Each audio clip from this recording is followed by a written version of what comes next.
Welcome everyone to Merri Bowl in Livonia for the exciting opening rounds of the Bowling Showcase Challenge, Merri Bowl Region.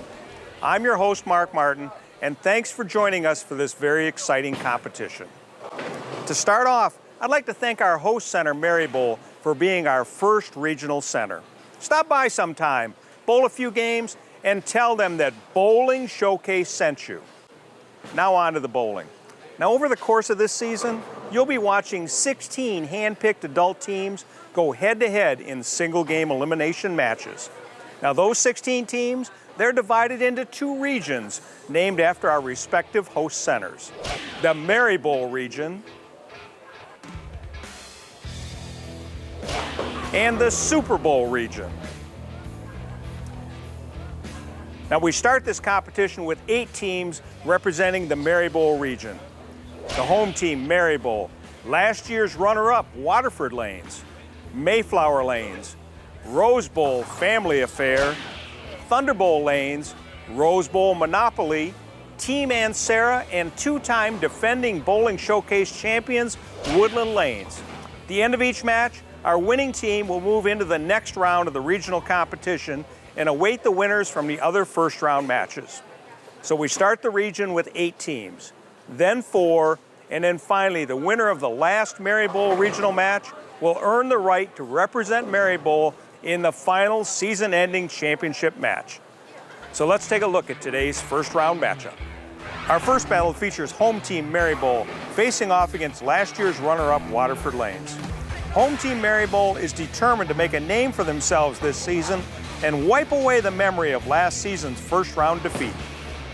Waterford Lanes, they made it all the way to the championship match last year, only to fall short in the final frame. This year they're back and determined to go all the way.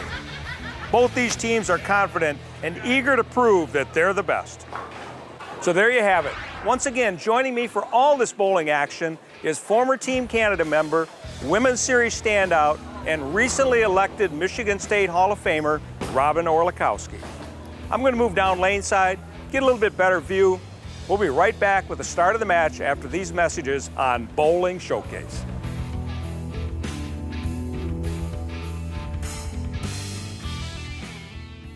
The Michigan State USBC provides tournament competition and recognition for men, women, and youth bowlers in Michigan. The adult championship events for this season include the Open Championship, starting in January at Merri Bowl in Livonia and Westland Bowl in Westland, and the Women's Championship, starting in February at Northway Lanes and Sherman Bowling Center in Muskegon. Visit MichiganStateUSBC.com for entry blanks and more information on the Michigan State USBC.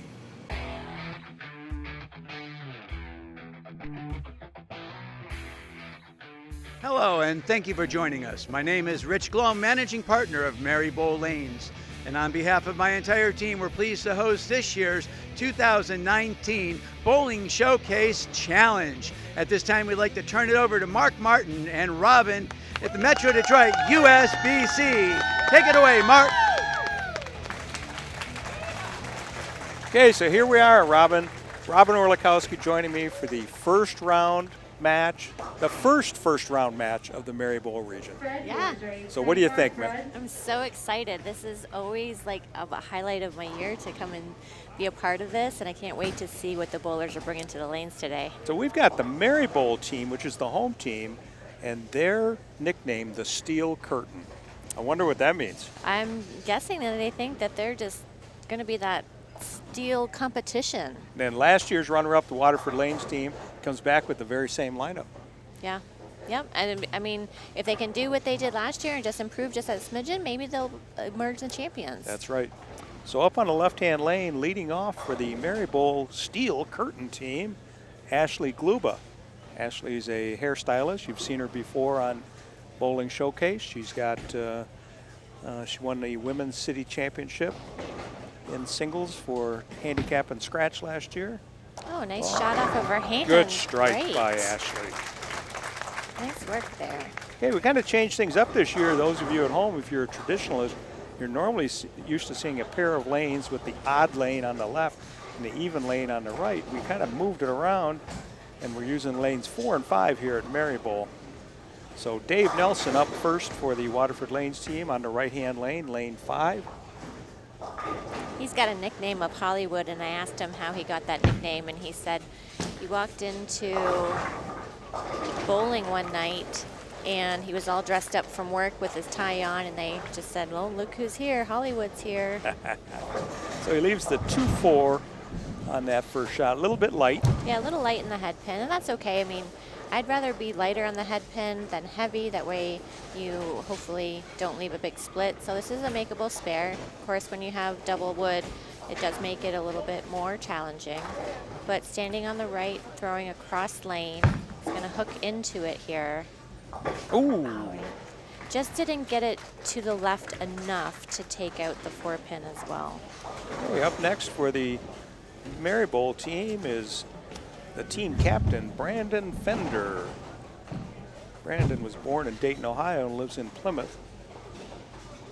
High average 203, been bowling just since the age of 25, up on the left-hand lane. One of his goals in his bowling career right now is to bowl his first 300. Well, if he keeps throwing the ball like that, he would be fine, wouldn't he? That's a great shot for, I mean, for only bowling 5 years, he looks like a veteran out there. He does. He does. Now up next for the second bowler for the Waterford Lanes team on lane 5 here at Merri Bowl is Megan Clark.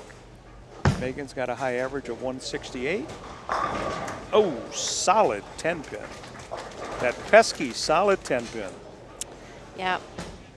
So let's see here if she's going to change balls or use her strike ball. What she's going to do is stand further left on the left side of the lane and go across lane at it. Looks like she's using her strike ball. So what you need to try to do is just almost like kill it so you don't hook at it and hook past it. And she covered it easily. There you go.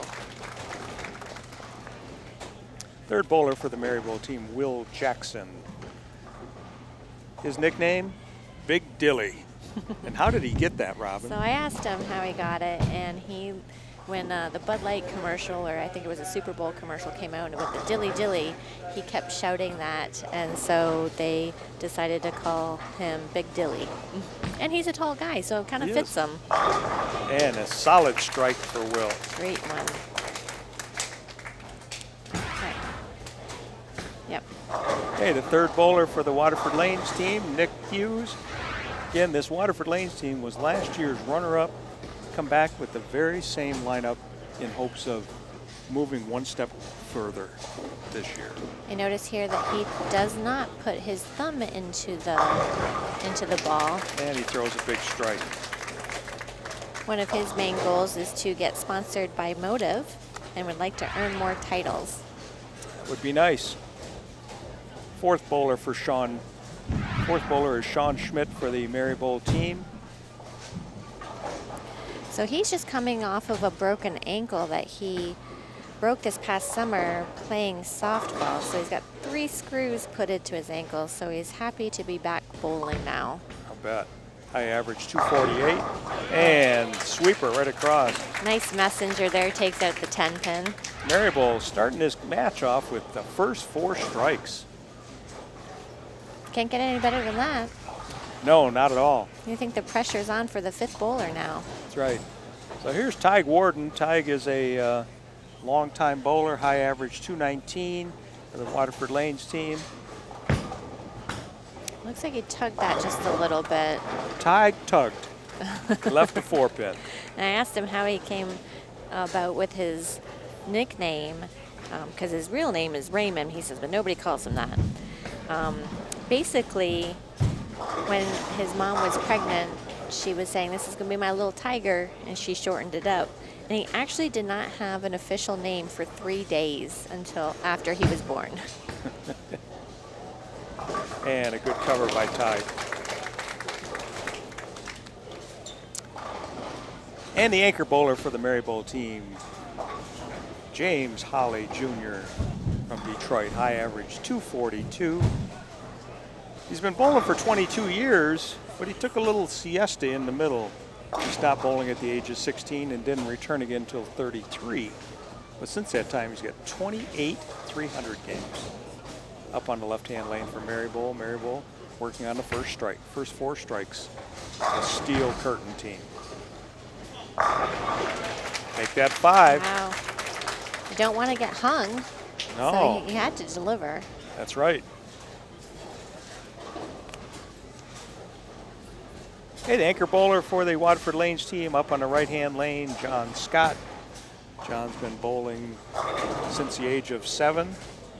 High average 221.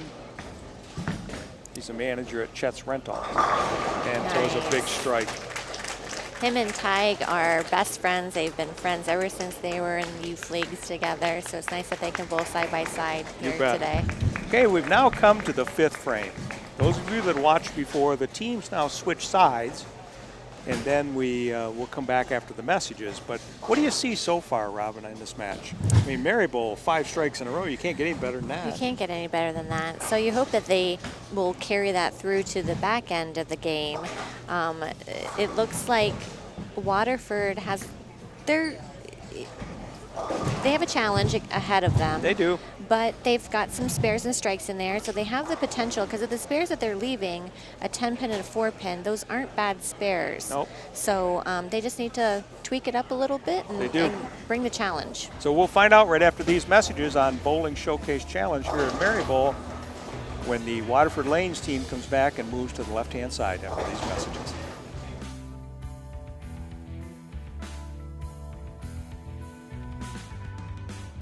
Ashley and Sean, they're the ones that kind of started me in bowling, and we all bowl here at Merri Bowl, whether on Monday, Thursday, or whatever. 3 of us are on the NFL league, so it was kind of an easy choice. We all get along, we all gonna have fun, and hopefully today's, fun. Honestly, it's just bowling. You gotta go, relax, get up there, just do your best, throw the best shot, and let the pins and the ball do the work for you. Because you only get to throw 1 or 2 shots, and you only get those few shots. You don't want to let the team down, but at the same time, if you do struggle, they can go and put 3 strikes themselves, and now you're kind of right back in it. So it's a team thing. So, well, good luck. I hope you do well, just not as well as us.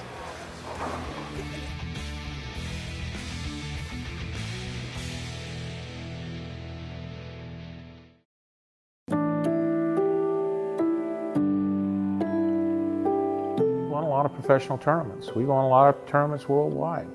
I mean, we won more in the last 10 years worldwide than any company.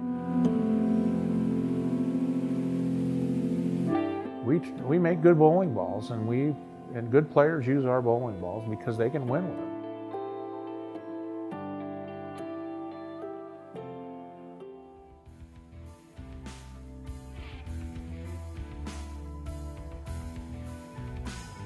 Lost by 4 pins.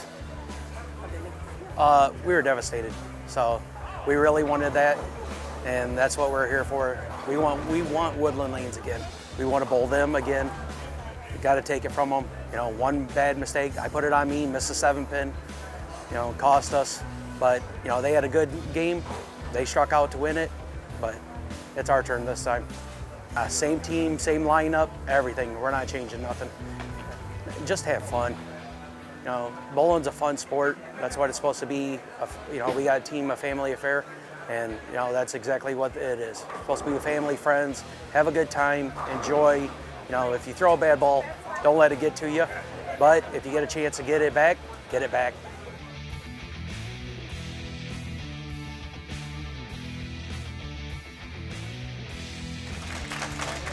Here we are back for the second half of this first match of the first round Merri Bowl region. Waterford Lanes now has moved to the left lane, Merri Bowl to the right lane. We'll see, always when we move lanes, sometimes it's the transition may hit them. Yeah, the oil changes on the lanes, the way that other people are playing them, or during practice, they break them down a little differently. So it's going to be interesting to see how this second half rolls out. Right. Well, Waterford's got to get off to a fast start here because they're down quite a bit. But Dave Nelson's up on the left-hand lane for Waterford. Lane 4 here at Merri Bowl Lanes. Left that 2-4 back in the first frame, and then came light on the second shot and only got the 2-pin. So we'll see if he's made an adjustment here on this left-hand lane. Looks like he pulled it. Oh. Brooklyn strike. That's a double for Waterford. Doesn't matter. If she puts an That's X right. up on the screen, it's fine. It might be what they needed. Yeah. You just to never get know. Loosen them up a little bit. Sometimes that little break, you know, in the, Yeah. you know, when you're struggling especially, sometimes that little break really helps you. Yeah, for sure. Okay, up on the right-hand lane, Ashley Gluba for the Maribel team. She says her dog, Mia, is her best friend. Wonder if Sean's got anything to say about that. And Sean is her boyfriend, who's on the team as well. She has one goal that she'd like to do is she would like to bowl in the Michigan State Queens tournament. So she left a 4-pin there. We had a foul on that one. So it was a foul on that shot.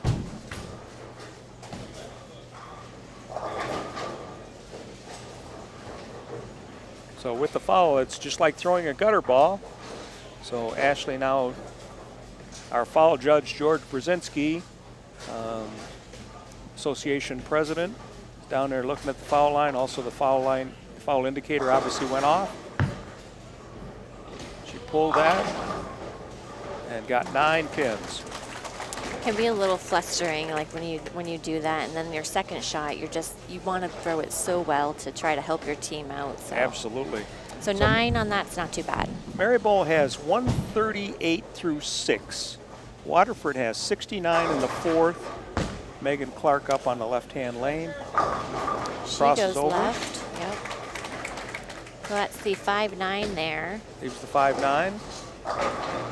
So in this instance, I mean, the 5 pins in the middle of the lane, but the 9 pins to considered the right side of the lane. So Right. she most likely should be moving left and going across the lane to pick this up. So the unfortunate foul by Ashley and the double by Waterford has really tightened up this match. It's only 21 pins. Nice cover by Megan. Megan and her now fiance, Nick, met at the bowling center, and he proposed this past New Year's at Waterford Lanes, and they plan to get married in the fall of 2021. Very nice, very nice. Brandon Fender up on the right-hand lane. Second bowler for Maribel. Let's see if they can kind of get it back together after that 5-bagger that they started the game off with. I asked him who got him started into bowling, and he said his friend Sean, who's on the team, and now he's addicted to it. All right. Good strike by Brandon. Waterford Lane's now up in the left-hand lane. Nick Hughes. He's an asphalt technician. He also enjoys playing golf, and I asked him if he saw any similarities between the two, and he just thought that golfing does increase his focus, and it's translated into his bowling where he can hit down lane better than he used to. And a strike by Nick. So now up on the right-hand lane, Will Jackson. Big Dilly. I asked Will I am, how he got started in bowling, and he said it was his father. He would go 1 to 2 times a week. They'd be real competitive with them. He's since passed in the early 2000s, but his uncle Daryl Green has mentored him since then, and he's really thankful for that. And big strike by Will. Increases the lead by Maribel to 31 pins through 8 frames. Both teams working on strikes. Ty Warden up on the left-hand lane. Now this is a guy you want to stand next to because he's constantly lucky. He has won 16 bowling balls in raffles in the past 4 years. And Tig throws a strike. Good shot by Tig on that left-hand lane. Sean Schmidt now up on the right-hand lane for Maribel. Crucial 9th frame, foundation 9th frame. Waterford already on a double. Maribel working on a double here in the 9th frame. Sean has a high series in the house record at Maribel with an 875 series. Oh, pushes that 10 pin off the deck. Nice late fall there. Perfect. That's the type of ball that you want. When you can like not be perfect into the pocket and then it still messes up the pins and they fall, you know you have the right ball in your hand then. Like, You have a nice rotation on the ball though to get that, don't you? well, think it helps a little bit, and I think striking ugly is good. John Scott here up on the left-hand lane. Comes high, leaves the 4-7. He is still looking for that 300, that perfect game. He would like to do that at some point and really would love to win a state title in his career as well. Wouldn't we all? Yeah.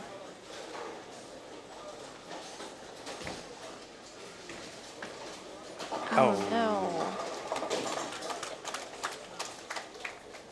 So Waterford 191, Merri Bowl 138 through 6 and a triple. Next up for the Merri Bowl team on the right-hand lane is James Holley Jr., nicknamed Shooter. Let's see what he shoots here, because we need him to step up for his team to shut him out. Yeah, well, the Merri Bowl team's in really good position right Yeah. here. Unless some weird happens. Nice ball. Big strike by James. Very nice shot. Good shot, Shooter. I asked him what some of his goals are, and he said he would really love to win a PBA title. He just started bowling in the PBA, and his dream match that he would love to bowl against and win, of course, would be against Pete Weber on TV. So I wonder if he would point at him if he beat him. Oh, I don't know. I don't know if you want to rile up Pete Weber. That's right. So here in the 11th frame now, Merri Bowl working on 4 strikes. And make that 5. Seems like a lot of people are getting that 10 out late. They are using the right balls, right rotation, hitting the pins in the right area to get that carry, so that's very helpful. So the Merri Bowl team with this last strike by James Holley will be 258. Waterford 191. Merri Bowl is going to obviously move on to the semifinals here in the Merri Bowl region. The Steel Curtain does it. They're pulling it off. I think they're on a mission. So their shirt's black with gold. Steel Curtain.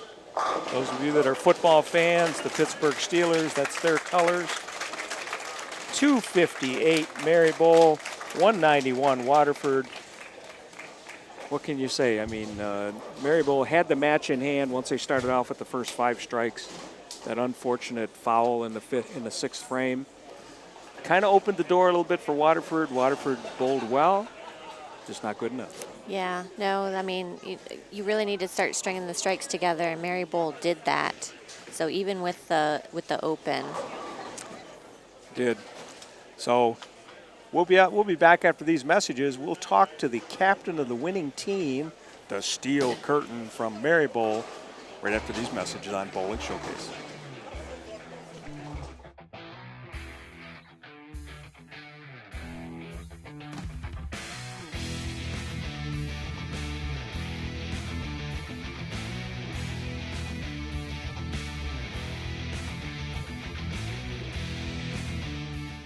The hug pickup, the home run swing, the drum major high step, the genuine joy, the unforgettable party, the food, the friends, the original social network. No matter who you are, it's always a great time. Grab your family, find a friend, and go bowling.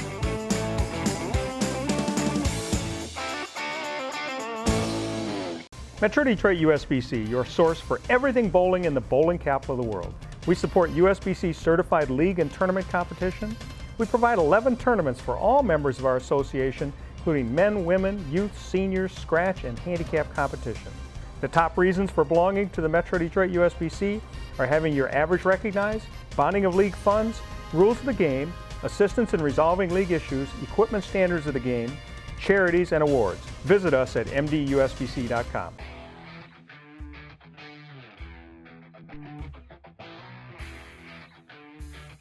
Okay, so we're here with the captain of the Steel Curtain Merri Bowl team, Brandon Fender. Brandon, you guys started out really strong, that first 5 strikes, and then after the break, what happened with Ashley? Well, she slid just a little bit too much, so she went just a little bit across the line, but we ended up picking her back up, so it's all right. 11 strikes Yeah. for a 258. That's pretty darn good. Yeah, we'll take it. It was nice to get off to a good start, just because you have a 3-bagger, 4-bagger, 5-bagger. It's, you just got to keep throwing good shots, hitting the pocket, and see what happens. That's right. The Waterford Lanes team, you kind of opened the door with that foul, then they doubled, and it became a 31-pin match or 21-pin match instead of a big wide margin. Well, that's why it helped to get out to that big lead, just because we go out, hit the pocket, make a good shot, and just let the rest do the work. And we had a good enough lead, and we threw some good shots following the small miscue. So, it worked out. So. Well, Brandon, congratulations. You guys will see you in the semifinal round. I can't wait. Thank you. All right. Okay, so we got one punch ticket. The Steel Curtain of Merri Bowl. Who's their opponent going to be?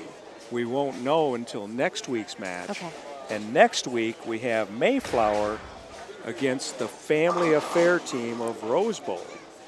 So, any thoughts on that? I mean, you kind of talk to them, and Yeah, I mean, if I were the other team, I'd be like, hey, we need to buckle down. Like, they had 11 strikes out of 12. It's like, we need to bring our A game. Is that a but having fun at the same time, because that's when you bowl your best, is when you're having fun and you're just relaxed. If you put pressure on yourself, you're gonna do lots of bad things. So just have fun, but bring your A game. Okay. So next week, again, Mayflower Lanes and the Family Affair of Rose Bowl face off in first round action here in the Merri Bowl region next week on Bowling Showcase Challenge.